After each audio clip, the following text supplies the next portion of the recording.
Even before the Springs Preserve opened to the public in 2007, we had welcomed the arrival of 4 of the early Las Vegas Railroad cottages that were still in recognizable condition.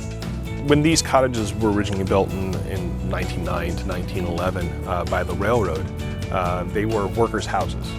Those 64 houses were owned by the railroad through the early 1920s when they passed into private ownership. And from that time forward, they were bought and sold by individuals and residents and altered and changed. Today, there's not many left.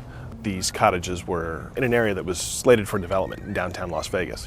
And so, rather than having that vital piece of Las Vegas history disappear forever, it was suggested that they be moved to the Springs Preserve, at least a few of them be moved to the Springs Preserve to be protected, preserved, restored. They've been worth the 7 long years of studying them and funding the project through the Bureau of Land Management and other partners because of their unique construction and notable style. These are humble structures. They're not mansions or anything like that, but they're well constructed, well thought out. They were built out of local materials mostly. The concrete block is all local material. They're very distinct, and this is something that was very striking when we started to go into the restoration process, to remove the paint, to remove some of the roofing, to remove some of the additions that were not historic. You really see the character of these cottages. And they may make you wonder about all the life stories that took place under their roofs, although few of them would be as memorable as the one about how Tito Tiberti's parents first crossed paths in a cottage at 604 South 4th Street when they came here to work during World War II. He never remembered even hearing about Las Vegas, and here he was in the middle of this desert, and he didn't know anybody. He didn't come up here with anybody. He just got shipped up here. So she came out, I don't know how, and she was living in this house on 4th Street, and the lady had converted it into like a rooming house, and there was all women there. So when he got to town, it's like it was here in the past. There was no place to live. And so he was moping around town trying to find a place to live, and finally this lady turned him down. He came back, he said, "Lady," and there was like a lean-to from the garage that was in the back from the house. There was like a little add-on thing. And he talked her into renting him that until he found something to do. What he found was my mother. What followed was a lifetime of marriage and kids, construction work, and service to the Las Vegas community. But their cottage always remained a landmark for the family. And he kept a casual eye on it until the day everything changed and the house needed a new home. So then I saw it boarded up or vacant, and I'm going to wonder what's going to happen to that. And then I started asking questions, who owned it, or I'd look it up on the title deal, just curious. I never thought about moving it to the Springs Preserve. The successive moves across town, and then most recently through the preserve, also turned out to have a family connection. It was a family business. I started about when I was 12, helping on weekends, after school, during the summer. Then it just never quit.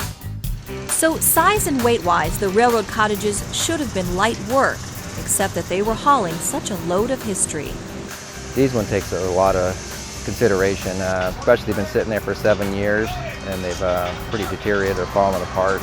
So I'm directing, I'm watching everything, I'm telling them when to turn they pull the come-alongs, which actually turn the back end. So I watch them, watch the road, watch the trees, then I watch the front end, I turn the front end, then watch the loader. So I kind of guide everybody, then orchestrate and tell everybody what to do and how far to turn and when to turn back and keep it straight.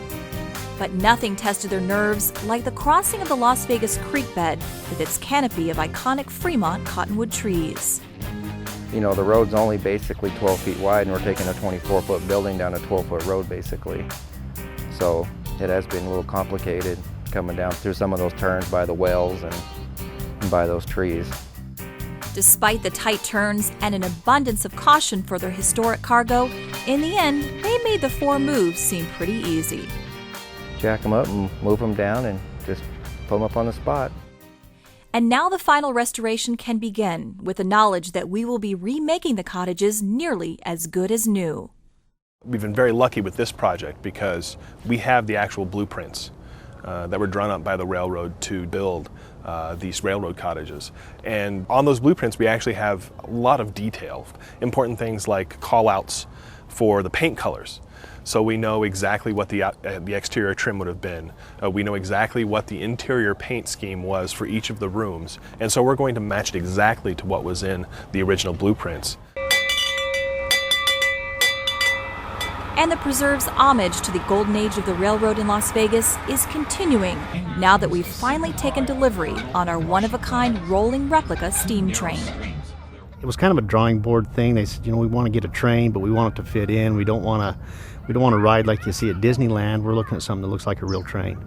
And so we started research, started looking at different things. There was a lot of trains out there available, but they all run on tracks.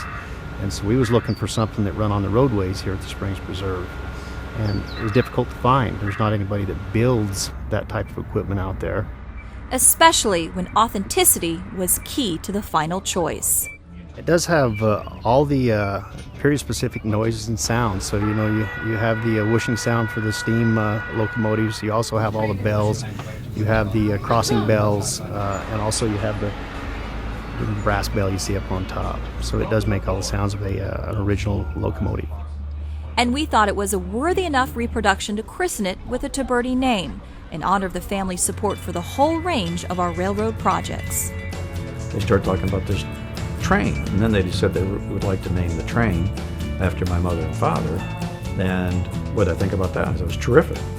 So now your round-trip ticket on the Exploration Trail line will take you on a narrated rail ride past the cottages and Springs, Wells and Creek, and Cottonwoods that have made Las Vegas and the Springs Preserve the once and future crossroads of the West.